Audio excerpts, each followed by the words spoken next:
வணக்கம். Alex organic farming. இப்போ நீங்கள் பார்க்கக்கூடியது சம்பா மிளகாய். இது வந்து 2025 ஆடி மாதம் நடவு செஞ்ச ஒரு மிளகாய் தாங்க இது. நமக்கு இன்னி வரைக்கும் 2026 பிப்ரவரி 8 தேதி வரைக்குமே நமக்கு வந்து நல்ல ஒரு சிறப்பான ஒரு வளர்ச்சி. நம்ம நடவு செய்ததுலேருந்து ஒரு 45 நாளில் நமக்கு பூ வைக்குங்க. அது அந்த நாற்றோடைய வயசை பொறுத்து இருக்குது.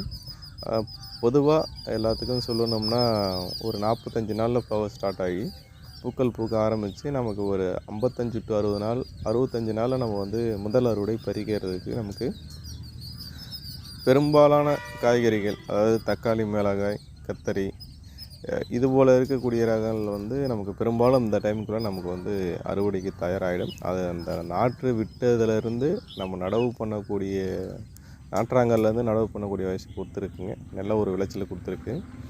பாரம்பரிய ரகங்களில் நமக்கு சிறப்பாக தொடர்ந்து நல்ல ஒரு விளைச்சல் தரக்கூடியது பாரம்பரிய ரகங்களில் நல்ல ஒரு வளர்ச்சிங்க இது.